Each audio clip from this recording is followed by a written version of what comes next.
दूसरे अध्याय का 66 नंबर श्लोक, अध्याय सेकंड, श्लोक नंबर 66। श्लोक है, नास्ति बुद्धिर्युक्तस्य न चायुक्तस्य भावना न चाभवयत शांतिः अशांतस्य कुतः सुखम। श्लोक दोबारा, नास्ति बुद्धिर्युक्तस्य न चायुक्तस्य भावना न चाभावयतः शांतिः अशांतस्य कुतः सुखम।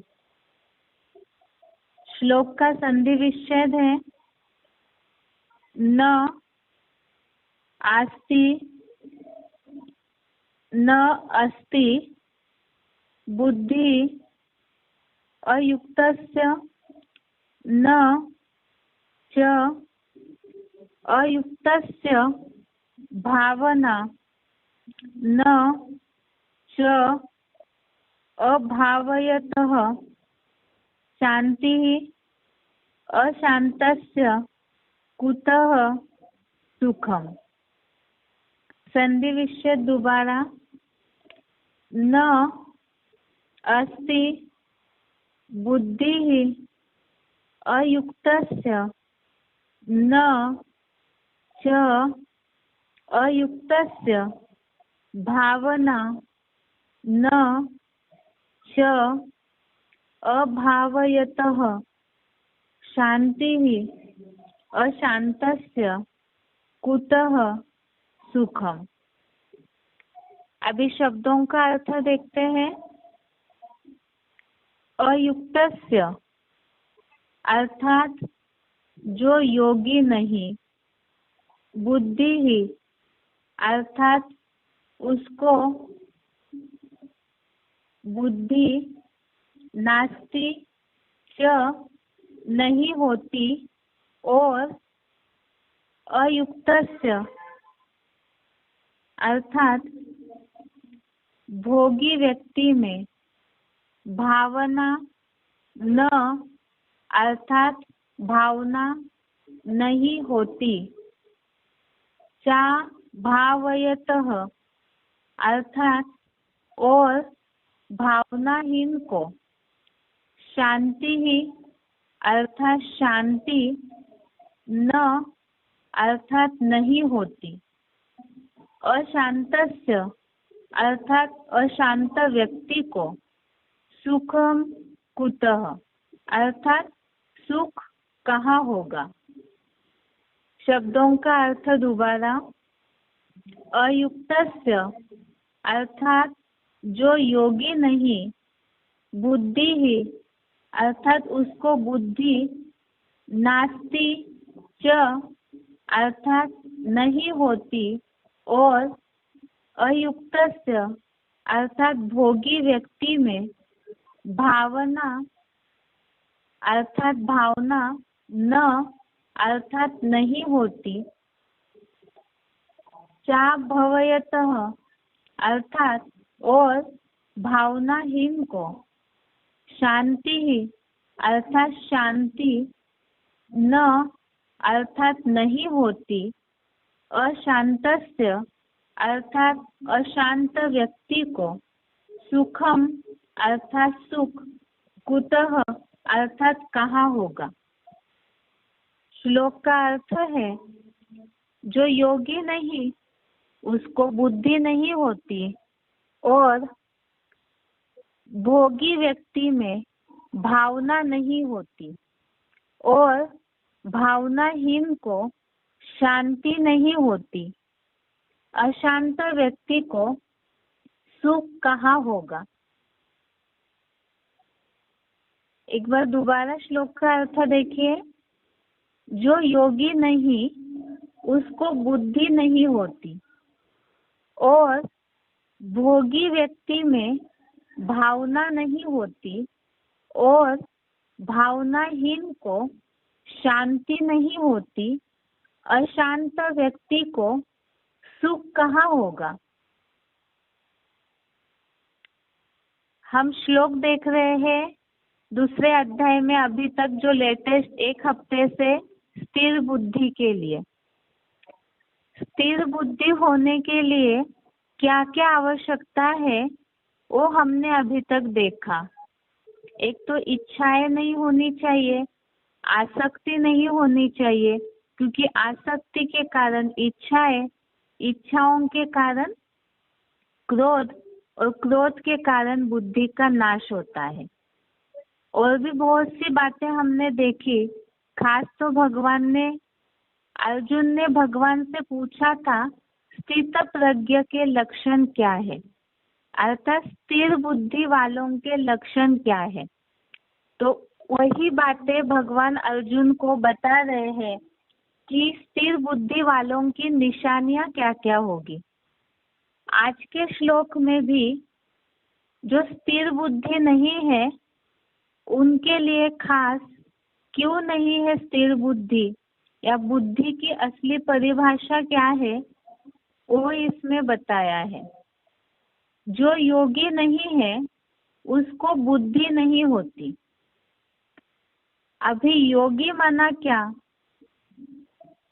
भगवत गीता के जो भी अध्याय है उन सब अध्यायों के नामों में योग शब्द जुड़ा हुआ है।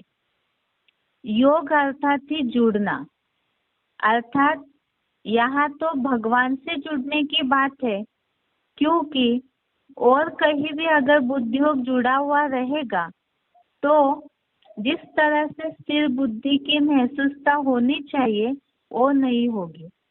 क्योंकि हमने इसके पहले श्लोकों में समझा है कि आत्मा में जो संतुष्ट है ऐसों की परमार्थ को देख करके और जो भी आसक्ति है वो हट जाती है।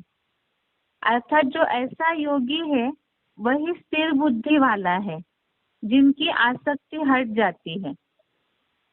इसीलिए ही यहाँ बताया जो योगी नहीं है, अर्थात जो परमात्मा से जुड़ा हुआ नहीं है, उसको बुद्धि नहीं होती।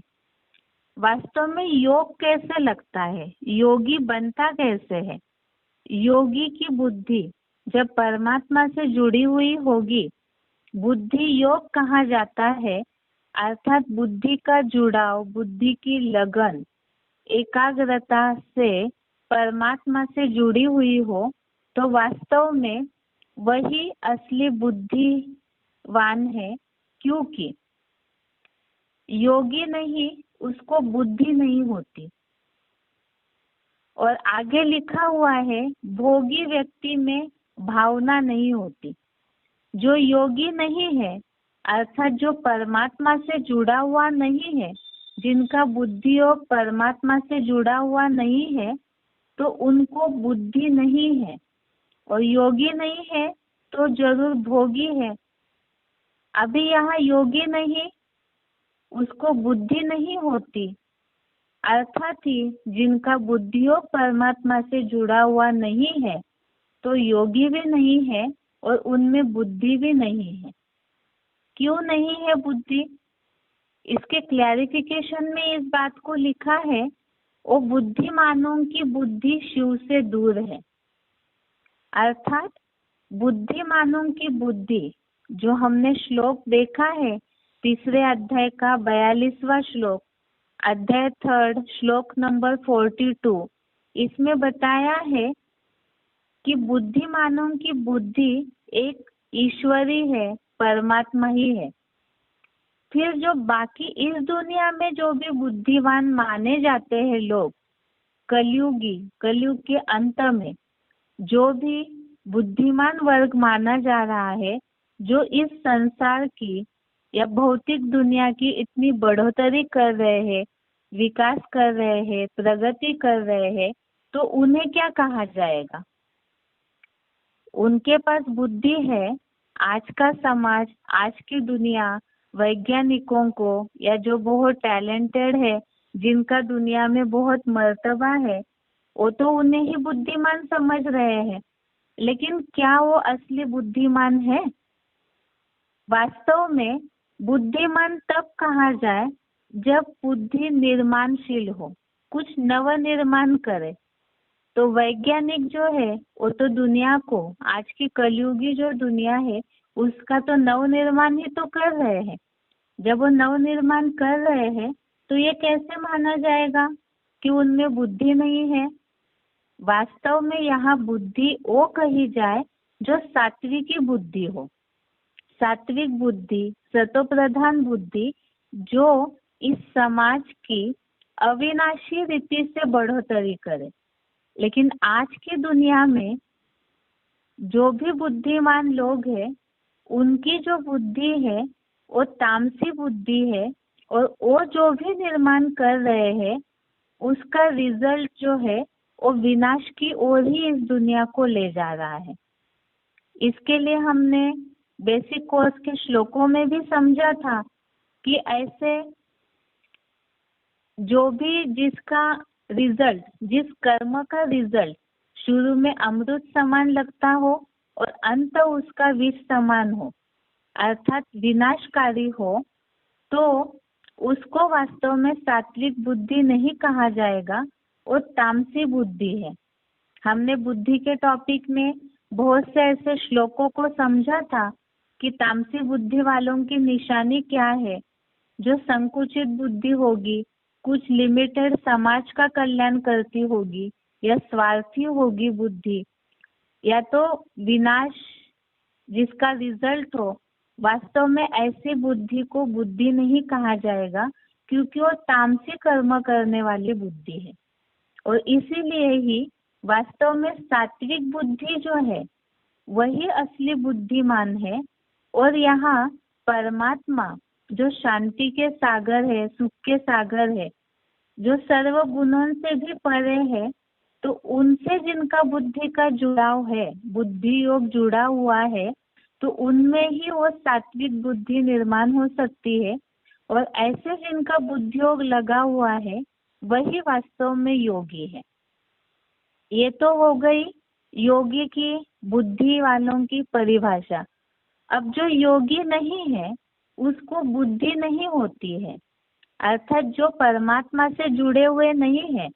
जो क्लैरिफिकेशन में शिव बाबा ने बताया है कि बुद्धिमानों की बुद्धि शिव से दूर है, वो अर्थात जो परमात्मा से जुड़े ही नहीं है, जिनमें परमात्मा के प्रति कोई भावना नहीं है, बुद्धि नहीं है, तो वास्तव में उन्हें बुद्धिमान नहीं कहा जाएगा, क्योंकि वो बुद्धिमानों की बुद्धि शिव से दूर है। और ऐसों के लिए बताया कि जो योगी नहीं है वो भोगी है, और भोगी व्यक्ति में भावना नहीं होती, और श्रद्धा भावनाहीन को शांति नहीं होती।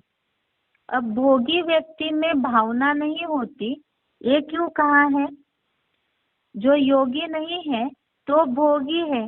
भोगी है अर्थात इंद्रिय सुखों की ओर ही जिनका मन बार बार दौड़ रहा है, भोग भोगने में ही जिनका मन बार बार दौड़ रहा है, क्योंकि भावनाएं जो है वो दिल से निर्माण होती है, मन से निर्माण होती है। मन की भावना कहा जाता है, और बुद्धि ज्ञान का विषय है। तो यहाँ पर जो भोगी है, इंद्रिय सुखों में ही, जो भोग भोगने में ही जिनकी बुद्धि लगी हुई है, तो उनमें भावना नहीं होती। और जो श्रद्धा और भावनाहीन है उनको शांति नहीं होती। अभी ऐसे क्यों कहा है कि जिनमें भावना नहीं होती है उनमें शांति भी नहीं होती है? तो यहाँ क्लैरिफिकेशन में बताया है शांति नहीं होती, उसके पहले बताया है शांत प्लस नु, अर्थात महाभारत में एक व्यक्तित्व ऐसे कैरेक्टर दिखाया हुआ है शांतनु। जो शिव बाबा ने मुरली में शांतनु का अर्थ बताया है no shanti at all. Shantanu अर्थात जिनमें शांति नहीं है, नो शांति एट ऑल अर्थात उनमें शांति नहीं होती है। और अशांत व्यक्ति को सुख कहाँ से होगा? नहीं हो सकता ना। अब अशांत जो व्यक्ति है उनको सुख कहाँ कहाँ से होगा। इसके लिए भी शिव बाबा मुरलियों में उदाहरण देते हैं, अशांत व्यक्ति को सुख कहाँ से होगा, अर्थात जैसे मुरलियों में बताया है, अगर किसी का हाथ आग में जल रहा है, छटपटा रहा है आग के कारण, और ऐसे समय में उनको रसगुल्ला दूसरे हाथ में थमाया जाए तो व्यक्ति क्या करेगा? पहले वो अपने हाथ को आग से हटाएगा। जब तक वो उससे शांति नहीं प्राप्त करता जलते हुए हाथ से, तब तक रसगुल्ला खा करके उसका जो स्वाद का सुख उसको लेना चाहिए, और सुख उससे अनुभव ही नहीं होगा। जैसे बुखार आता है, मुरली में भी इस बात का उदाहरण दिया है, बहुत तेज बुखार किसी को आया हुआ है, तो जब तक उसे बुखार से राहत न मिले तब तक उसे कितना भी अच्छा खाना पीना दिया जाएगा तो भी वो खाना नहीं खा सकता है। अर्थात सबसे पहले मनुष्य को चाहिए शांति, और जब तक शांति न हो तब तक सुख कहाँ से होगा। अर्थात सबसे पहले शांति चाहिए, और शांति आज की दुनिया में सब लोग शांति की ओर ही दौड़ रहे हैं। जो मुरलियों में शिव बाबा ने बोला है, शांति के लिए बहुत सारे मेले मला खड़े करते हैं, विश्व शांति सम्मेलन आयोजन करते हैं, लेकिन शांति क्यों नहीं मिल रही है। और इसके साथ साथ ही भक्ति का विषय लेते हैं, आज की दुनिया में बहुत ऐसे भक्त हैं जो शांति के लिए ही बहुत सारी भक्ति भावना करते हैं, इतने सारे आडंबर वगैरह करते हैं, लेकिन उसके बावजूद भी उन्हें जो शांति की महसूसता होनी चाहिए तो वो नहीं होती है। क्यों नहीं होती है? वास्तव में भक्ति जो है वो तो भावना से जुड़ी हुई है, लेकिन भक्ति करने वालों को भी आज की दुनिया में शांति नहीं मिल रही है। क्यों नहीं मिल रही है? इसका मतलब जो असली श्रद्धा और भावना उनमें होनी चाहिए, और न होने के कारण शांति की अनुभूति जो होनी चाहिए वो नहीं होती है। अभी और आगे, भक्ति भोगी व्यक्ति में भावना नहीं होती है। क्यों नहीं होती है? जो योगी नहीं है उसमें बुद्धि नहीं है, तो वो भोगी है, और भोगी व्यक्ति जो है वो इंद्रिय सुखों की ओर बार बार दौड़ता रहता है। तो वो जिस तरह से बुद्धि से निर्णय लेना चाहिए, समझ पूर्वक निर्णय लेकर के, जो भगवत गीता में बोला हुआ है, आसक्ति को त्यागना है, इच्छाओं को त्यागना है, और न त्यागने के कारण जो भावनाएं होनी चाहिए वो नहीं होती है, श्रद्धा जो होनी चाहिए वो निर्माण नहीं होती है। बुद्धि जैसे तामसी बुद्धि के कारण इंद्रिय सुखों की ओर ही बार बार दौड़ रहे हैं, और दौड़ने के कारण ही और सुखों में ही संकल्पों की सारी धारा बहती है। जैसे भोगी तभी होता है जो बताया, मन को इंद्रिय सुख जो है वो बार बार अपनी ओर खींचता है, और जब अपनी ओर खींचता रहेगा मन में ढेर सारे संकल्प विकल्प चलते रहते हैं सुख की चाह में, और जब इतने सारे संकल्प चलते हैं और उसके कारण ही जब मन के संकल्पों में ही शांति नहीं है, एकाग्रता नहीं है, तो उसके कारण ही जिस तरह से सुख की अनुभूति होनी चाहिए वो अनुभूति नहीं हो सकती है। कलयुगी दुनिया जो है वो कलह क्लेश का युग है, और इस कलह क्लेश के युग में जो साधन है उन साधनों में ही डूबे हुए होते हैं, उन साधनों से ही सुख की चाहना रखते हैं, उसके कारण ही बुद्धि के कारण सुख के साधन बना लिए, लेकिन भावनाएं खत्म हो गई। इसीलिए ही मुरलियों में शिव बाबा बोलते हैं दिल और दिमाग का बैलेंस चाहिए। एक दो दिन पहले ही हमने अव्यक्तवाणी का पॉइंट देखा था जिसमें शिव बाबा ने बोला केवल दिमाग के ज्ञानी नहीं बनो बल्कि दिल के स्नेही बनो। दिल के स्नेही होना अर्थात ही दिल अर्थात मन की भावनाओं से भी, अगर मन की भावनाएं इधर उधर कहीं ना कहीं जुड़ी हुई है। बुद्धि जो है वो निर्णय शक्ति, समझ शक्ति का आधार है, लेकिन मन के संकल्पों के ऊपर ही तो बुद्धि निर्णय लेती है। और मन की भावनाएं जो है वो ढेर सारी जगह पे भटक रही है, इंद्रिय सुखों में भटक रही है। भोगी अर्थात ही देह, देह के संबंधी, देह के पदार्थ, इन सभी जगह पर मन के संकल्प अर्थात मन की भावनाएं जो है वो कहीं ना कहीं ढेर सारी जगह पे जुड़ी हुई रहती है। बहुत सारी जगह मन भटक रहा है, संकल्प भटक रहे हैं, तो एक जगह पे जो श्रद्धा स्थान होना चाहिए वो नहीं है।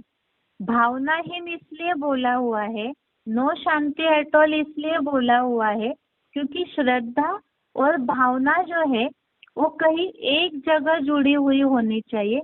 अव्यभिचारी स्नेह जिसे बोला जाता है, और जब अव्यभिचारी स्नेह नहीं है, अनेक जगह पर मन के संकल्प भटके हुए हैं, बिखरे हुए हैं, तो शांति कहाँ से अनुभव होगी।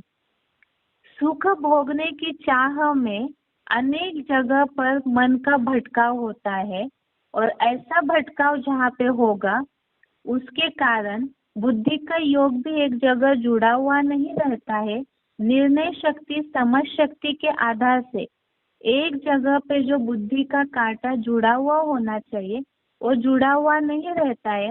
संकल्प अनेक जगह पे, जो शिव बाबा बोलते हैं, भक्ति में तो ठोकरे खाते रहते हैं, क्योंकि एक जगह पे श्रद्धा भावना जुड़ी हुई नहीं है। अनेक जगह पे मन का भटकाव जहाँ होता है, विचारों का भटकाव जहाँ होता है, तो उसे शांति नहीं कहेंगे। शांति अर्थात साइलेंस, जिसे शिव बाबा मुरली में डेड साइलेंस की स्थिति कहते हैं, अर्थात बिल्कुल जहाँ पे आवाज न हो। जैसे कि परम धाम के लिए बोला जाता है निर्वाण धाम, वहाँ बिल्कुल भी वाणी से परे की स्टेज होती है। और यहाँ पे कलयुगी दुनिया में मन के अनेक संकल्प जहाँ चलते हैं, शांति पहले अनुभव कहाँ से होगी। जो कहते समय भी लोग कहते हैं मन शांति नहीं है, इसका मतलब मन में बहुत सारे प्रकार के वैरायटी संकल्प चल रहे हैं। क्यों चल रहे हैं? क्योंकि एक जगह पे बुद्धि का कांटा जुड़ा हुआ नहीं है। मन की भावनाएं एक जगह पे श्रद्धा और भावना जुड़ी हुई नहीं है, तो इसीलिए ही भावनाहीन है। वास्तव में अनेक जगह पे भटके हैं, तो उसे भावना प्रधान नहीं कहा जाएगा। प्रधान तब कहा जाए जब कहीं एक जगह पे वो श्रद्धा और भावना जुड़ी हुई हो। और ऐसे ही बुद्धि, इसीलिए ही मन और बुद्धि, मन रेव आत्मा कहा जाता है। मन और बुद्धि मिलकर के ही आत्मा कही जाती है। तो इसी आधार से ही दिल और दिमाग अर्थात मन से, दिल से भावनाएं, श्रद्धाएं निर्माण होती है, और बुद्धि ज्ञान का विषय है। तो ये दोनों का जब बैलेंस होगा तब ही शांति की अनुभूति हो सकती है। जो बताया कि कांटा जो है एक जगह स्थिर होना चाहिए, और जब ऐसा स्थिर होगा तब ही शांति की अनुभूति हो सकती है। और जब शांति की अनुभूति होगी तो शांति में सुख समाया हुआ है। जो इसके लिए बताया हमने, अभी अभी उदाहरण देखा, जो मुरलियों में शिव बाबा बताते हैं कि आँख से हाथ अगर जलता हुआ हाथ निकल जाए तब ये रसगुल्ले का स्वाद का सुख जो है वो ले सकते हैं। इसीलिए ही मन की भावनाएं और बुद्धि, ये दोनों का बैलेंस होना जरूरी है। जिसके लिए बताया भोगी व्यक्ति जो है इंद्रिय सुख भोगने में जो लगा हुआ है, तो कई इंद्रिय सुखों में लगता है, भावनाएं, मन के संकल्प इंद्रियों के सुखों में लग जाते हैं। कभी जो देह के संबंधी है उनसे कहीं सुख भोगने में लगे हुए हैं। वैरायटी प्रकार की अनेक जगह पे भावनाएं जुड़ी हुई रहती है। अभी आज के लिए उदाहरण लेते हैं, आज की दुनिया में सभी शांति की चाह में भटक रहे हैं। तो हम जैसे गीता को हम समझ रहे हैं, तो गीता के भूमिका में इस बात को हमने देखा था कि गीता में सामाजिक, व्यक्तिगत, हर प्रकार की समस्या का समाधान है। तो हम जो भी गीता के श्लोक पढ़ रहे हैं, समझ रहे हैं, तो सबसे पहले इसे हमें पुरुषार्थी जीवन में अपने लिए कैसे लागू करना है वो देखना है। जैसे हमने शुरू से भी इस बात को समझा है, भगवान ने अर्जुन को गीता ज्ञान दिया है, लेकिन जहाँ पे गीता ज्ञान भगवान अर्जुन को समझा रहे हैं, वहाँ ही बताते बताते कई ऐसी बातें जो समाज के जो लोग जुड़े हुए हैं उनसे रिलेटेड बातों में भी बताई है। जैसे यहाँ पे खास अर्जुन के लिए नहीं बोला, जो बोला है अशांत व्यक्ति को सुख कहाँ से होगा, अर्थात जो भी इस दुनिया में ऐसे ऐसे अशांत लोग हैं तो उनको सुख की अनुभूति कैसे हो सकती है, इसी हिसाब से इस बात को बोला है। तो इसीलिए ही ये जो गीता के श्लोक हम देख रहे हैं, तो इसे समझते समय सबसे पहले अर्जुन के लिए भगवान ने समझाया। तो जो भी पुरुषार्थी में नर अर्जुन है, तो उन सभी को ही इस बात को पहले अपने जीवन में भी देखना है कि हम जो ज्ञान में चल रहे हैं, इस कर्म युद्ध भूमि में हम जो गीता का ज्ञान समझ रहे हैं, तो क्या हम इस तरह से शांति के सागर से जुड़े हुए हैं, जो शिव बाबा मुरलियों में बोलते हैं हेवनली गॉड फादर के बच्चे हैं। जैसे कोई करोड़पति का बच्चा है और उसको पैसे पैसे के लिए अगर वो मोहताज हो रहा है, तो क्या कहा जाएगा, जरूर उसका अपने करोड़पति जो बाप है उससे कनेक्शन नहीं है। इसी तरह से पुरुषार्थी जीवन में अगर पुरुषार्थ करते हुए जिस तरह से शांति की या सुख की अनुभूति हमें होनी चाहिए वो नहीं हो रही है, इसका मतलब भावनाएं जिस तरह से जुड़ी हुई होनी चाहिए, अव्यभिचारी दिल का स्नेह और अव्यभिचारी बुद्धि योग होना चाहिए, ये दोनों का बैलेंस होना चाहिए, वो नहीं है, तभी हम पुरुषार्थी जीवन में जो शांति की अनुभूति करनी चाहिए वो नहीं कर रहे हैं। ये तो हमने पुरुषार्थी जीवन में अपने निजी पुरुषार्थ को चेक करने के लिए देखा। अभी यहाँ हमें गीता के आधार से ही समाज को, जो भी दुनिया में लोग हैं उन्हें भी समझाना है। तो उन्हें इस बात को कैसे समझाएंगे, आज की दुनिया में सभी शांति ढूंढ रहे हैं, अब उन्हें इस बात को कैसे समझाया जाएगा कि अशांत व्यक्ति को सुख कहाँ से होगा, शांति नहीं मिल रही है। लोग आज जो है वो ज्यादातर अशांत होने का कारण क्या है, बहुत सारे सुख के साधन है उनके पास, उसके बावजूद भी जो सुख कर या शांति की स्टेज होनी चाहिए वो न होने का कारण है कि वास्तव में जो साइंस के द्वारा जो साधन तैयार हो रहे हैं उन साधनों में ही भौतिकवाद में ही बुद्धि जुड़ी हुई है।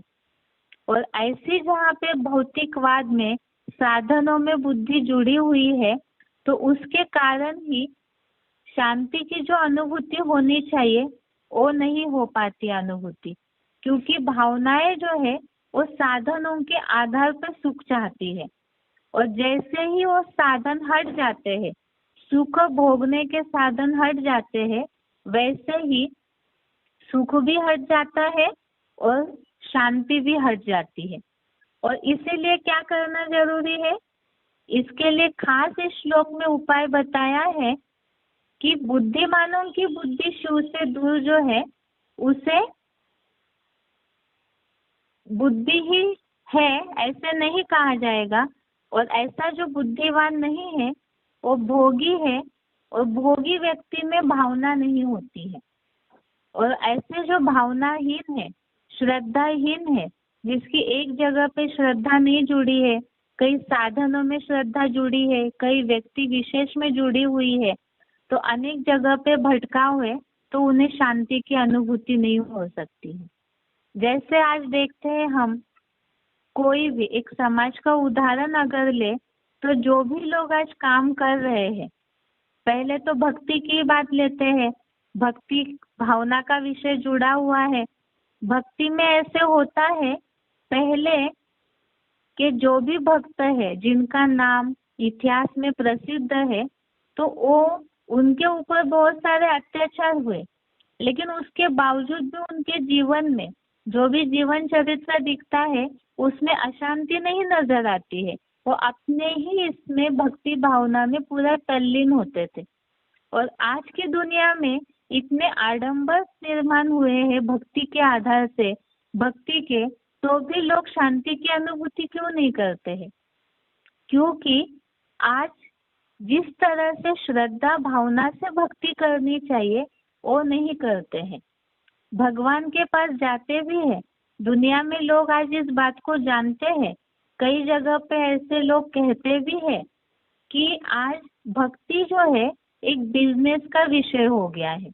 अगर मंदिर में जाएंगे भी तो भगवान के आगे जो भी चढ़ावा चढ़ाते हैं, जितनी थोड़ी बहुत भी पूजा के लिए टाइम देंगे, तो उसमें भी वो रिटर्न चाहते हैं भगवान से तुरंत, कि तुरंत ही उन्हें जितनी भी पूजा की है उसके रिटर्न में मिले।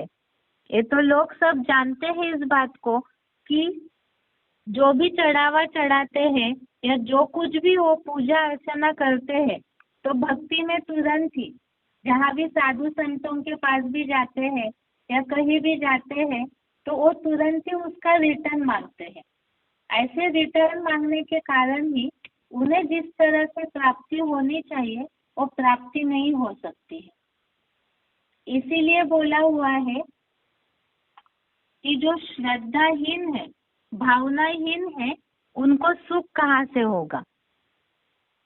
ऐसे ही लोग आज जो काम कर रहे हैं, जहाँ कहीं भी नौकरी धंधा करते हैं, तो केवल पैसे कमाने के लिए करते हैं। समाज सेवा भी की जाती है तो वो भावना से नहीं की जाती है, मान मर्तबा कमाने के लिए की जाती है। इसीलिए ही वास्तव में पुराने जमाने में तो ऐसे होता था, समाज सेवा की, दान धर्म किया, भक्ति भावना की, तो लोगों को उस समय फिर भी कुछ परसेंटेज में अनुभूति होती थी। लेकिन जैसे जैसे भक्ति तामसी होते जा रही है, वैसे वैसे श्रद्धा भावना हट रही है। पूजा में, मंदिर में जो भी मूर्ति है उसके प्रति केवल रिटर्न लेने की भावना से जाते हैं, तो नास्तिकवाद अंदर कहीं ना कहीं है। पूरी तरह से जो आस्था होनी चाहिए वो नहीं होने के कारण, आस्था नहीं है, श्रद्धा भावना नहीं है, तो शांति नहीं है। और ऐसे अशांत व्यक्ति को सुख कहाँ से होगा? नहीं हो सकता है ना, क्योंकि बोला हुआ है जो श्रद्धा भावनाहीन है तो शांतनु जैसे उनमें शांति भी नहीं हो सकती है। तो लोगों को इस बात को हम समझाते समय समझा सकते हैं, क्योंकि आज सभी शांति की प्यास में है, शांति के प्यासे है, जिसके लिए बोला जाता है बेसिक कोर्स में ही इस बात को समझाया जाता है, शांति गले का हार है। अब जब वो गले का हार है, अर्थात हमारे पास ही शांति है, तो फिर वो अनुभव क्यों नहीं हो पा रही है? हम शांति दूसरी जगह पे जाके ढूंढ रहे हैं। वास्तव में अगर दिल और दिमाग का बैलेंस हो, तो बुद्धि का योग शिव बाबा से जुड़ा हुआ हो, परमात्मा से जुड़ा हुआ हो, और मन के आधार से श्रद्धा भावनाएं भी हो, तो ऑटोमेटिकली ही एक जगह पे संकल्पों का ठिकाना मिल जाए, जिसके लिए शिव बाबा ने बोला है शांति धाम, परम धाम। धाम अर्थात ठिकाना। तो एक जगह पे अगर बुद्धि का ठिकाना जुड़ा हुआ हो, बुद्धि एक जगह पे स्थिर हो और मन भी एक जगह पे, भावनाएं दिल की, मन की भावनाएं, संकल्प एक जगह पे जुड़े हुए हो, समर्पित भावना हो, तो ऑटोमेटिकली ही संकल्पों का बिखराव न होने के कारण शांति की अनुभूति होगी। और शांति की अनुभूति होगी, उसके साथ शांति में ही सुख समाया हुआ है। सुख के साधनों से सुख नहीं मिल सकता है, वो अल्पकाल का मिलेगा। और सुख जिसे कह रहे हैं, वास्तव में वो असली सुख नहीं है, क्योंकि वो साधनों के आधार से अल्पकाल के लिए मिलने वाला कोई खिलौना है। इस श्लोक का अर्थ हो गया एक बार इसे दोबारा पढ़ते हैं, फिर श्लोक का उच्चारण समझते हैं, सुनते हैं। जो योगी नहीं उसको बुद्धि नहीं होती, और बुद्धिमानों की बुद्धि शिव से दूर। भोगी व्यक्ति में भावना नहीं होती, और श्रद्धा भावनाहीन शांतनु जैसे को शांति नहीं होती। अशांत व्यक्ति को सुख कहाँ होगा, नहीं हो सकता ना। ये आज के श्लोक का अर्थ है। जैसे अभी श्लोक समझाते समय हमने समझा, भूमिका में जो बात बताई है, गीता में सामाजिक, व्यक्तिगत हर प्रकार की बातों का समाधान है। इसीलिए ही जो भी श्लोक हम सीख रहे हैं, इस पे जरूर मंथन कीजिए, ताकि जब कोई भी ऐसी आत्माएं, ऐसे व्यक्ति सेवा के संदर्भ में संपर्क में आते हैं, तो उनकी नब्ज पकड़ करके हम उन्हें समझा सकते हैं। क्योंकि आज सभी लोग, अभी के जो भी स्थिर बुद्धि के श्लोक हमने पढ़े हैं एक हफ्ता से, तो आज सभी लोग ही अशांत है, बुद्धि में, मन में स्थिरता नहीं है, बेचैन रहते हैं।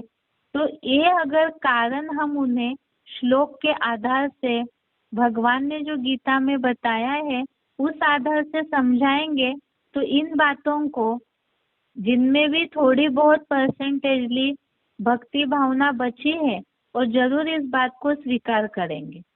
इसीलिए जो भी श्लोक पढ़ रहे हैं उस पर जरूर मंथन कीजिए। मंथन के लिए अलग से समय देने की भी आवश्यकता नहीं है। 2509 नंबर VCD में ऐसे बोला है शिव बाबा ने, जैसे भोजन हम खाते हैं तो उसके बाद वो अंदर ही अंदर पचते रहता है, इसी तरह से जो ज्ञान हम सुनते हैं तो उस पे अंदर ही अंदर कर्म योगी है। इसीलिए जितना कर्म करते हुए भी बुद्धि का योग शिव बाबा से जुड़ा रहेगा, और मनु की औलाद है, मनन चिंतनशील है, तो ही हम मनु की औलाद है। तो जितना भी हम ज्ञान सुन रहे हैं उसे जितना मनन चिंतन मंथन करते रहेंगे, जैसे भोजन खाते हैं वो पचने के बाद उसका रस ही खून बन जाता है, इसी तरह से ज्ञान का मनन चिंतन मंथन जितना करते रहेंगे तो वो शुद्ध संकल्प रूपी खून बनता रहेगा, और जो शुद्ध संकल्प रूपी खून बनेगा तो वही वास्तव में अमृत बन जाएगा, और तब ही अमर देवता बन सकते हैं। इसीलिए ही अभी तक जो भी श्लोक पढ़े हैं तो उसे छोड़ना नहीं है। जो अच्छे स्टूडेंट होते हैं, बाबा ने बोला है जो अच्छे बच्चे हैं, वो मुरली के पॉइंट नोट कर मंथन करते रहेंगे। और हम तो गीता पाठी ब्राह्मण भी है, इसीलिए ही जो भी श्लोक इसके पहले पढ़े हैं उस पे भी मंथन करते रहिए, और आगे भी जो श्लोक चल रहे हैं उसके लिए भी जरूर सोच के रखिए। यही सभी जो भी गीता श्लोक क्लास से जुड़े हुए हैं उन सभी के लिए होमवर्क है कि जो भी अगला श्लोक है उसके लिए जरूर पहले ही सोचते रहिए कि ये श्लोक हम किस आधार से लोगों को जो सेवा में संपर्क में आते हैं उन्हें समझा सकते हैं। क्योंकि ये सारे श्लोक ही दुनिया के समस्याओं के समाधान का एक मूल मंत्र है, गीता ज्ञान। इसीलिए उस पर जरूर मंथन कीजिए। अभी श्लोक का उच्चारण सुनते हैं, उसके बाद बेसिक कोर्स।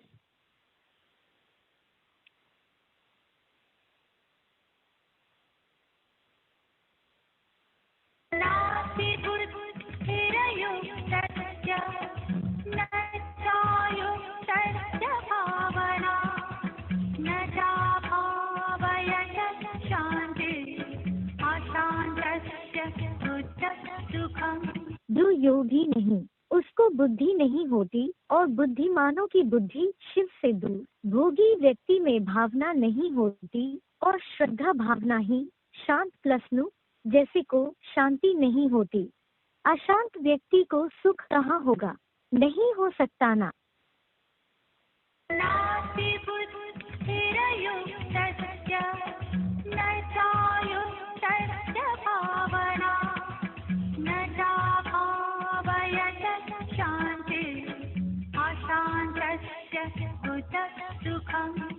जो योगी नहीं उसको बुद्धि नहीं होती और बुद्धिमानों की बुद्धि शिव से दूर। भोगी व्यक्ति में भावना नहीं होती और श्रद्धा भावना ही शांत प्लस जैसे को शांति नहीं होती।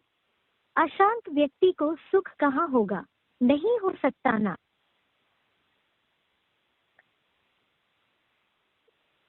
बेसिक कोर्स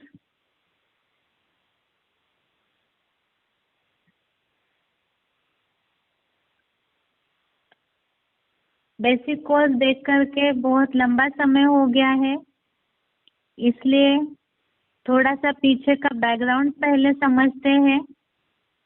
बेसिक कोर्स में बात चल रही थी हमारी 84 लाख योनियों की, और 84 लाख योनियों में हमने दुनियावी उदाहरणों को लेकर के समझा था कि वास्तव में मनुष्य आत्मा जो है वो 84 लाख योनियों में नहीं जाती है, केवल 84 जन्म लेते हैं। जिसके लिए हमने समझा था कि वास्तव में अलग से पशु पंछी योनियों में जाने की आवश्यकता नहीं है, क्योंकि मनुष्य योनि में ही ऐसी सिचुएशन है जो मनुष्य अपने ही जन्म में बहुत सारे दुखों को भोग के पाप कर्मों का दंड भोगता है। इसके अलावा हमने और भी बातें समझी थी, जैसे जनसंख्या की बढ़ोतरी, जानवरों की संख्या कम हो रही है। अगर जानवर योनि में मनुष्य जाते तो जानवरों की संख्या बढ़नी चाहिए थी, लेकिन जनसंख्या तो मनुष्यों की बढ़ रही है। इस तरह से शास्त्रों के भी हमने पुनर्जन्म के उदाहरण समझे थे, जैसे द्रौपदी को शिवभक्तिन दिखाया है और शिखंडी को पूर्व जन्म में अम्बा दिखाया है। तो इस आधार से शास्त्रों में ही 84 लाख योनियों की बात आई है, और शास्त्रों ने ही इस बात को भी काटा है पुनर्जन्मों की ऐसी दंत कथाएं या जो भी कथाएं बता करके। इसके अलावा हमने इस बात को समझा था कि वास्तव में 84 लाख योनियों की बात इसलिए आई है क्योंकि मनुष्य ही अपने कर्मों के आधार से ऐसे जानवरीय जैसे कर्म करता है। और इसे भगवत गीता के श्लोक के आधार से हमने समझा था कि जो तामसी है, मूढ़ा जन्मनी जन्मनी, ऐसे जो मूढ़ रूप में जो भी अहंकार, बल, घमंड, इस तरह के जिनमें अवगुण है, 5 विकार भरे हुए हैं, जिनमें ऐसे अवगुण प्रधान होते हैं, तो वही वास्तव में आसुरों जैसा पार्ट बजाते हैं। भगवत गीता के आधार से हमने समझा था जो 2 भूत सर्गो लोके अस्मिन, इस श्लोक में ये बात आई है कि वास्तव में 2 प्राणियों की सृष्टि बताई गई है, और वो दोनों प्राणियों की सृष्टि भगवान अर्जुन को जहाँ गीता ज्ञान दे रहे हैं, उसी धरातल पे भगवान ने अर्जुन को इस बात को बताया कि इस लोक में ही 2 प्रकार की सृष्टि है, एक तो देवताओं की और दूसरी बताई है आसुरों की। तो भगवत गीता के आधार से ही वास्तव में ऊपर 5 तत्वों से ऊपर अलग से कोई पृथ्वी से हट करके कोई स्वर्गलोक नहीं है, ना ही पृथ्वी से नीचे कोई पाताल लोक है। वास्तव में वो सारी ही इसी सृष्टि की बातें हैं। इसके साथ साथ ही हमने साइंस का उदाहरण समझा था। साइंस का जो उदाहरण है, इसमें हमने देखा था कि ये जो बात शास्त्रों में बताई है, वो बात को साइंस के आधार से कहीं भी ये बात सिद्ध नहीं होती है कि पृथ्वी के अलावा और कोई भी ग्रह में या 5 तत्वों से ऊपर भी कोई इस तरह से देवताओं की सृष्टि हो। और संभव ही नहीं है जीवन, क्योंकि ऐसा वातावरण जो मनुष्यों के लिए अनुकूल हो, ऐसा वातावरण पृथ्वी के अलावा कहीं भी नहीं है। दूसरी बात, हमने इस बात को भी देखा था, पृथ्वी में ही एक ऐसा एरिया है, नॉर्थ पोल, साउथ पोल, अर्थात उत्तरी ध्रुव और दक्षिण ध्रुव। इसमें ऐसे 2 क्षेत्र है जहाँ पर सूरज की किरणें तिरछी पड़ने के कारण वहां पर हमेशा बर्फीला एरिया रहता है, बर्फ जमा रहता है। तो साइंस ने वहां के लिए भी बता दिया कि वहां जीव जंतु नहीं पाए जा सकते। जब पृथ्वी ये सूरज से एक उचित दूरी पर होने वाला ग्रह होने के बावजूद भी केवल सूरज की किरणों का एंगल चेंज होने के कारण ही वहाँ जीवन संभव नहीं है, तो और ग्रह जो है वो तो सूरज से या तो नजदीक है या तो दूर है, तो इसीलिए अन्य ग्रह या उपग्रह पर जीवन संभव नहीं हो सकता है। साइंस के आधार से भी हमने इस बात को समझा। इसका मतलब भगवत गीता में जो बात आई है, इस लोक में ही दो प्रकार के प्राणियों की सृष्टि देखी जाती है, तो इसका मतलब यहाँ पर ही वो दोनों भी देवताएं हो असुर हो इसी पृथ्वी पर होते हैं। अब इसी पृथ्वी पर होते हैं तो कब की बात है? एक ही साथ के देवता और असुरों का समय हो सकता है, या तो फिर ये कैसे समझा जाएगा? वास्तव में भगवत गीता में इसके बारे में भी अर्जुन को समझाया है, जो हम पिछले हफ्ते देख रहे थे कि वास्तव में देवताओं की सृष्टि और असुरों की सृष्टि और उनका अस्तित्व, उनका स्थान, समय, इसको जानने के लिए, इसे समझने के लिए ही हमें पहले तो देवताओं के लक्षण समझने हैं, असुरों के लक्षण समझने हैं, तो उसी आधार से इस बात को क्लियर समझा जा सकता है, जिज्ञासुओं को समझाया जा सकता है कि वास्तव में अलग से कोई ग्रह उपग्रह पृथ्वी से ऊपर या पृथ्वी से नीचे पाताल लोक नहीं होता है। वो यहाँ पर ही कर्मों के आधार से ही वास्तव में देवता और असुरों की सृष्टि बोली जाती है। अलग से जानवर योनि होती नहीं है। जानवर ये जैसे कर्म करने वाले जो असुर है, वही वास्तव में असुर है। जैसे शास्त्रों में या बहुत सारे धार्मिक सीरियल दिखाए जाते हैं, उसमें हम देखते हैं कि असुरों को कहीं ना कहीं एक विचित्र रूप दिखाया जाता है। कई सिंह दिखाते हैं, कई चेहरा भी जानवरियत वाला भयंकर दिखाया जाता है। तो वास्तव में यहाँ पर ही जो इस पृथ्वी पर ही इस तरह से जो भयंकर कर्म करते हैं, वही वास्तव में असुर है। जैसे आज समाज में जो भी भ्रष्टाचार, हिंसाचार फैला हुआ है, तो ऐसे हिंसाचार का वर्णन करते समय भी बहुत समय पे जिज्ञासुओं को इस बात को क्लियर समझाया जा सकता है कि न्यूज़पेपर में जब ऐसी कोई बात, ऐसा समाचार भी लोग एक दूसरे को बताते हैं दुनिया का, हिंसाचार का, भ्रष्टाचार का, तो इसी तरह से बोलते हैं नराधम जैसे कर्म किए, राक्षस जैसे कर्म किए, या तो जानवर जैसे हिंसाचार किया। इस तरह की स्वाभाविक व्यवहारिक भाषा उपयोग की जाती है। इसका मतलब ही मनुष्य ही जानवरियत जैसे कर्म करते हैं, असुरों जैसे, राक्षसों जैसे कर्म करते हैं। अर्थात जब बुद्धि से, संकल्पों से, मन के विचारों से नीचे गिर जाता है मनुष्य, तभी वो जानवर या असुर कहलाता है। और मन के विचारों से, संकल्पों से, कर्मों से ऊंचा उठता है, तब ही वो देवता कहा जाता है। इसीलिए ही देवताएं कौन है, उनकी निशानियां क्या है और असुरों की निशानियां क्या है, उसे हम भगवत गीता के आधार से जिज्ञासुओं को समझाते हैं। उससे ही समझ में आएगा कि वास्तव में ये सारी इसी सृष्टि की बात है, जिसके लिए हमने इसके पहले समझा कि मनुष्य जन्म दुर्लभ बोला है। जो बोला है कि मनुष्य जन्म जो है वो कहा जाता है कि एक ही बार मिलता है, तो कौन सा जन्म है जिसे हमें समझने के लिए, उसके लिए ही देवताओं के लक्षण समझना जरूरी है। तो आज इसके पहले हमने 16वें अध्याय का पहला श्लोक देखा था, अध्याय 16 का श्लोक नंबर 1।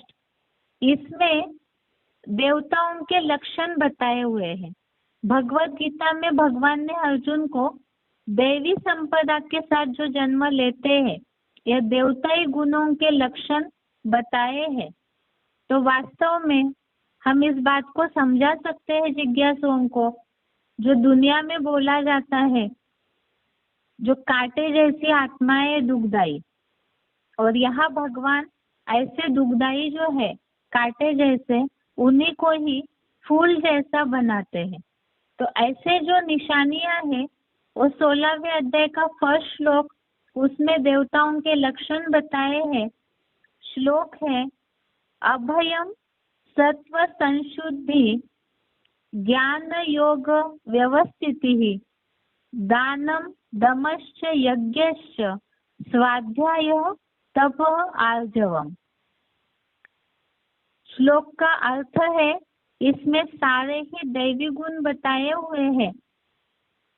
निर्भयता, चित्त की संपूर्ण शुद्धि, ज्ञान और योग में विशेषतः निरंतर स्थिरता, दान, मन सहित 10 इंद्रियों का संयम, यज्ञ सेवा, आत्म अध्ययन, तप और सरलता। तो ये सारे ही देवताओं के लक्षण 16वें अध्याय में बताए हैं। निर्भयता अर्थात कोई भी बात का भय न हो, जिसके लिए हमने दूसरे अध्याय में श्लोक देखा था, नेहाभिक्रम नाशोस्ति। जो आत्मिक स्थिति वाले होंगे उनकी कर्म योगी जो है भगवान से आत्मिक स्थिति के आधार से जिनका बुद्धि योग जुड़ा हुआ है, तो उनकी महान के महान भय से, जो विनाश का भय है, मृत्यु का भय है, उस भय से रक्षा हो जाती है। तो आत्मिक स्थिति के आधार से, परमात्मा याद के आधार से निर्भयता आती है। तो ऐसे निर्भय होंगे। निर्भयता का मतलब ये नहीं कि पाप कर्म करते जाए और फिर भी मन में कोई डर न हो। देवताएं अर्थात ही निर्भयता, और निर्भयता के आगे ही बताया है चित्त की संपूर्ण शुद्धि, अर्थात मन में, चित्त मन कहा जाता है, मन में संपूर्णता शुद्धि, अर्थात कोई व्यर्थ संकल्प, खराब संकल्प न चले, जिसके लिए अव्यक्तवाणी में बाप दादा ने बोला है अपवित्रता और व्यर्थ इसकी अविद्या हो जाए। चित्त की संपूर्ण शुद्धि अर्थात अपवित्रता, इम्प्यूरिटी और व्यर्थ जिसे वेस्टेज कहा जाता है, तो उसकी अविद्या हो जाए। अर्थात ही लगातार ही अगर परमात्मा से बुद्धि योग जुड़ा हुआ होगा तो चित्त की संपूर्ण शुद्धि जरूर होगी। उसके आगे इसे भी बता दिया कि ज्ञान और योग में विशेषतः निरंतर स्थिरता, जिसके लिए हमने इसके पहले अव्यक्तवाणी का पॉइंट देखा 1-2 दिन पहले, जो शिव बाबा ने बोला है कि बैठा बैठा योगी नहीं, कर्म योगी। इसका मतलब केवल 1 घंटा क्लास कर लिया और फिर दिन भर अपने लौकिक धंधाधोरी में लग गए, तो फिर निर्भयता या तो खास चित्त की जो संपूर्ण शुद्धि आनी चाहिए वो नहीं आएगी, क्योंकि कहीं ना कहीं संग के रंग में डूबे रहेंगे। ये तो वास्तव में हमारी पर्सनल जीवन की धारणा की बात है, लेकिन यहाँ जिज्ञासुओं को भी इस बात को समझाना होगा, क्योंकि मनुष्य जन्म दुर्लभ है। तो वो दुर्लभ जन्म जो एक श्रेष्ठ जन्म है, वो बनाने के लिए ये सारे गुणों को अपने जीवन में धारण करना जरूरी है। और ऐसे जिनमें लक्षण होंगे वो देवताएं भी इसी सृष्टि पर ही होते हैं। ज्ञान और योग में विशेषतः निरंतर स्थिरता, अर्थात ही निरंतर ही, जैसे श्वासोश्वास श्वास चलते रहता है, इस तरह से ज्ञान और योग जो बताया संकल्पों के खून में समाया हुआ हो। दान, मन सहित 10 इंद्रियों का संयम, अर्थात जो 5 ज्ञानेंद्रिया, 5 कर्मेंद्रिया और 7 में मन, इनमें संयम अर्थात धैर्य होना चाहिए, जिसे बोला जाएगा एक प्रकार से कंट्रोलिंग पावर। यज्ञ सेवा और 7 में आत्मा अध्ययन। आत्मा अध्ययन के लिए बताया सभी जन्मों का आत्मा अध्ययन, जिसे ही सहज शब्दों में बोला जाएगा स्वचिंतन। तप और सरलता, आत्मिक स्थिति को ही तप कहा जाता है, तपस्या कहा जाता है, और सरलता। जैसे असुरों में छल कपट जैसा गुण होता है तो वो न हो, इस तरह से दैवी गुणों के लक्षण बताए हुए हैं। निर्भयता, चित्त की संपूर्ण शुद्धि, ज्ञान और योग में विशेषतः निरंतर स्थिरता, दान, मन सहित 10 इंद्रियों का संयम, यज्ञ सेवा, आत्मा अध्ययन, तप और सरलता। आगे 16वें अध्याय का ही दूसरा श्लोक, अध्याय 16, श्लोक नंबर 2, श्लोक है अहिंसा, सत्यम, अक्रोधः, त्यागः, शांतिः, अपैशुनम, दया, भूतेषु अलोलुत्वम, मार्दवम, हीर अचापलम। श्लोक दोबारा, अध्याय 16, श्लोक नंबर 2, अहिंसा, सत्यम, अक्रोधः, त्यागः, शांतिः, अपैशुनम, दया, भूतेषु अलोलुत्वम, मार्दवम, हीर अचापलम।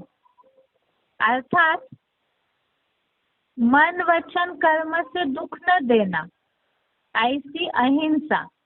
अहिंसा का अर्थ बताया, मन वचन कर्म से किसी को दुख न देना। सत्य, क्रोधहीनता अर्थात क्रोध नहीं होगा। त्याग, शांति, दूसरों के दोष न देखना। प्राणियों पर दया का भाव, तन मन की चंचलता न होना, लज्जा, अपनी वाणी में मीठापन और लोभहीनता।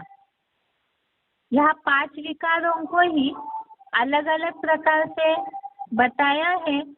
एक तो मनसा वाचा कर्मणा से दुख न देना, ऐसी अहिंसा। सत्य, क्रोध नहीं होना, क्रोधहीनता। त्याग, त्याग तो यहाँ है विकारों का त्याग, अपनी इच्छाओं का त्याग, क्योंकि अपनी जिनकी बहुत सारी इच्छाएं होगी तो उनसे फिर अपनी इच्छा पूर्ति के लिए कोई ना कोई गलत कर्म होंगे, इसलिए त्याग। शांति, दूसरों के दोष न देखना। जो ऊपर आया है आत्मा अध्ययन अर्थात स्वचिंतन, तो इसमें परचिंतन नहीं करने वाले अर्थात दूसरों का दोष न देखना। प्राणियों पर दया का भाव, चंचलता न होना, लज्जा और वाणी में मीठापन और लोभहीनता। लोभ अर्थात ये भी है कि ज्यादा चाहना रखना, ज्यादा इच्छाएं, उसे ही लोभ कहा जाता है। तो ये भी देवताओं के लक्षण बताए हुए हैं। आगे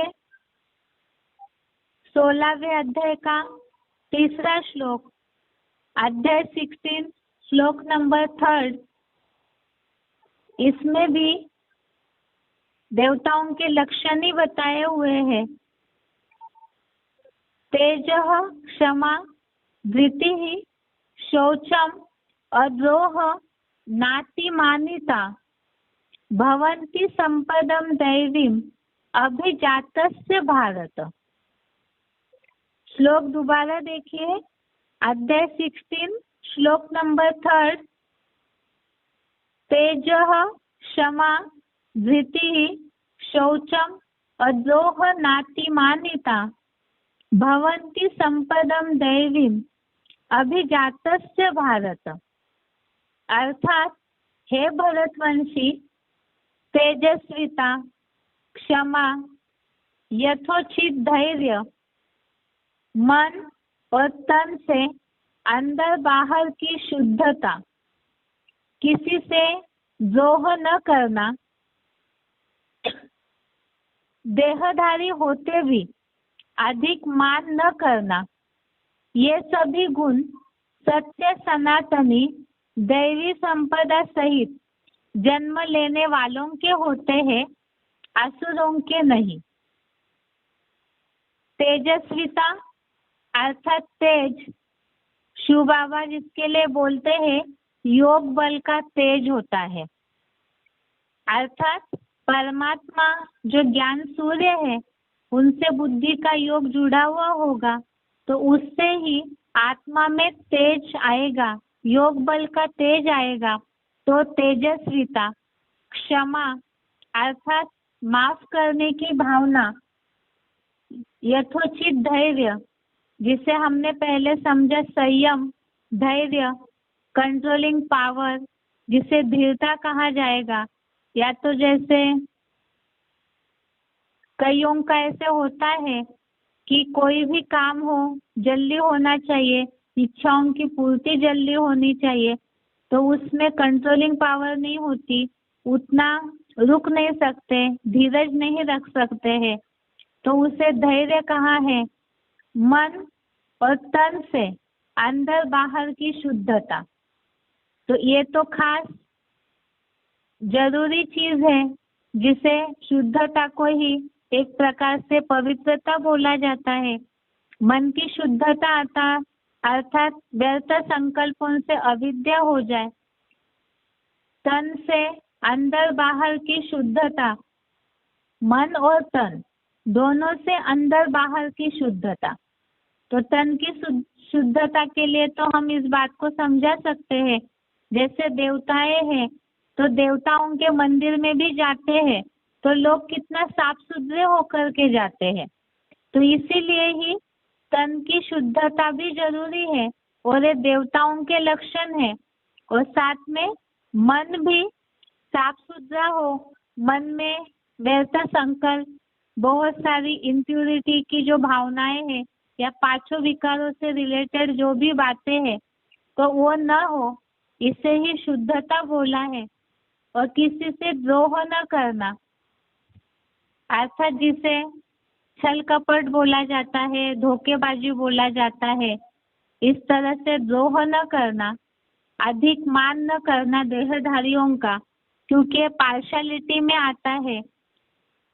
तो जो देवताएं होंगे तो उनकी निशानी होगी और सबको समान दृष्टि से देखेंगे। और ये बताया ये सभी गुण सत्य सनातनी दैवी संपदा सहित जन्म लेने वालों के होते हैं। और भी ऐसे भगवत गीता में 16वें अध्याय में देवताओं के गुण बताए हैं, लेकिन कोर्स समझाने में बहुत लंबा हो जाएगा, इसीलिए इन गुणों के आधार से ही ये बताया जा सकता है कि ऐसे गुण जो इस कलयुगी दुनिया में धारण करते हैं तो वही फिर देवता पद को पाते हैं। अर्थात मनुष्य ही जब अपने सारे कर्मों से ऊपर उठता है तो देवताओं जैसे बन जाता है। और भगवान ने अर्जुन को जो 16वें अध्याय का 5वां श्लोक है उसमें भगवान ने अर्जुन को बताया है, अध्याय 16 श्लोक नंबर 5, इसमें बताया है अर्जुन को कि तुमने दैवी संपदा के साथ जन्म लिया है। अर्जुन तो मनुष्य है, जब वो युद्ध कर रहे थे अर्जुन महाभारत में तब वो मनुष्य है, लेकिन भगवान ने उनको बताया कि दैवी संपदा के साथ तुमने जन्म लिया है। इसका मतलब ये है कि मनुष्य ही देवता बनते हैं, दैवी संपदा के साथ जन्म लिया है, अर्थात ही वो अपने गुणों को भूल चुके हैं तो उन्हें ही उन दैवी संपदा वाले गुणों को याद दिलाया जाता है, क्योंकि वो गुण उसमें मर्ज हुए हैं। तो वही फिर अर्जुन ही, नर अर्जुन ही फिर ऐसे कर्म करके अपने जीवन में ऐसी धारणाएं करके नारायण जैसे बन जाते हैं। तो नंबरवार जो भी पुरुषार्थी जो असुर बने हैं, कांटे जैसे बने हैं, तो वो इन गुणों को धारण करके देवताओं जैसे बन जाते हैं इसी सृष्टि पर। तो ऐसे जो भी श्लोकों में गुण बताए जाते हैं वो कुछ ना कुछ परसेंटेज में आज के दुनिया में मनुष्यों में दिखने में आते हैं, लेकिन बहुत सूक्ष्म। तो वही जब गुण पूरी तरह से इमर्ज हो जाते हैं और अपने जीवन में धारण करके, जो बताया तेजस्विता, ऐसे योग का तेज जिनमें आ जाए, जो देवताओं के मंदिरों में दिखाया जाता है, देवताओं के आसपास पूरा प्रकाश प्रकाश दिखाया जाता है। तो ऐसे जब पवित्रता की धारणा योग बल की करेंगे तो तेज जो है उनके वाइब्रेशन का वो महसूस होने लगेगा। और ऐसे वाइब्रेशन जिनके तेजों में हो जाते हैं तो वो तब ही दैवी गुण वाले देवताएं बन जाते हैं। इसे और आगे आगे समझते हैं। आज के लिए यहाँ तक ही। ओम शांति।